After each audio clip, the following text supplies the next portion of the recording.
আসসালামু আলাইকুম বন্ধুরা। আজ সাম এবং সাব টোটালের পার্থক্য আপনাদেরকে আজকে শিখাবো। সো চলুন শুরু করা যাক। সাম এবং সাব টোটালের মধ্যে কি পার্থক্য রয়েছে। দেখুন, আমি এখানে সাব টোটাল ব্যবহার করেছি ফর্মুলা, এখানে সাম ব্যবহার করেছি।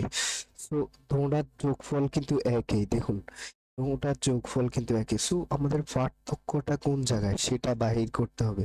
তো পার্থক্যটা বাহির করার জন্য আমি আবার প্রথমেই চলে যাই। প্রথমে একটি শীট মেক করে নিয়েছি। শীটটি মেক করার পর আমি এখানে সাব টোটাল ব্যবহার করব। SUB সাব, এই যে সাব টোটাল। সো এখানে অনেকগুলো ফর্মুলা। সো আমি যেটা করতে যাচ্ছি, আমি সাম করতে যাচ্ছি। সো সাম 9 নাম্বারে দেওয়া আছে। সাম 9 নাম্বার, আমি একটা কমা দিয়ে নিব। কমা দিয়ে আমি টোটাল টোটাল সেলসটা এখানে সিলেক্ট করে দিয়ে ব্র্যাকেট ক্লোজ দিয়ে এন্টার করে দিব। দেখুন আমার যোগফলটা কিন্তু চলে আসছে। সো আমি যদি এখানে সাম ফর্মুলা ব্যবহার করি, সাম, তারপরে অল টোটাল সেলসটা সিলেক্ট করে ব্র্যাকেট ক্লোজ দিয়ে এন্টার দিয়ে দিব, দেখুন রেজাল্ট কিন্তু একই। সো এটার মধ্যে পার্থক্যটা কোন জায়গায়, সো আমরা সেটাই বাহির করবো। সেটা বাহির করার জন্য আমাদের প্রথমে ফিল্টার করে দেব। আমি সম্পূর্ণ লেখাটা ফিল্টার করার পর দেখুন একটু ভালোভাবে খেয়াল করুন।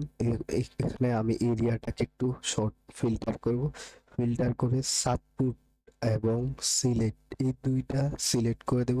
সিলেক্ট করে দেওয়ার পর সাতপুর এবং সিলেটে কোন কোন ফুডগুলা সেলস হয়েছে এবং কত টাকা সেলস হয়েছে টোটাল কিন্তু এখানে চলে আসছে। সো এখানে একটি জিনিস আপনারা ফলো করতে পারছেন কিনা, আমি যেখানে সাব টোটাল ফর্মুলাটা ব্যবহার করেছি, এখানে শুধুমাত্র আমার যেই লেখাগুলা শো করছে ওই লেখাগুলোর যোগফল শো করছে এখানে। এবং সামের কিন্তু আর ওই যে প্রথমে যেই রেজাল্টটা ছিল এখনো কিন্তু ওই রেজাল্টটা থেকেই গেল। সো আমি যদি আরো কিছু সিলেক্ট করে এখানে চট্টগ্রাম এবং ঢাকা সিলেক্ট করে দিলাম, দেখুন আমার কিন্তু এখানে যোগফল অটোমেটিক চেঞ্জ হচ্ছে, এখানে চেঞ্জ হচ্ছে না। আমি এখানে ফুড কিছু বাদ দিয়ে দিলাম, দেখুন আমার কিন্তু এখানে অটোমেটিক ফুড চেঞ্জ হচ্ছে। সো আমি এখানে খুলনা সিলেক্ট করে দেব, খুলনা, দেখুন আমার যোগফলটা। সো আপনারা এইভাবেই সাব এবং সাব টোটালের পার্থক্য বুঝতে পারছেন আশা করি। সো ভিডিওটি দেখার জন্য ধন্যবাদ। আসসালামু আলাইকুম।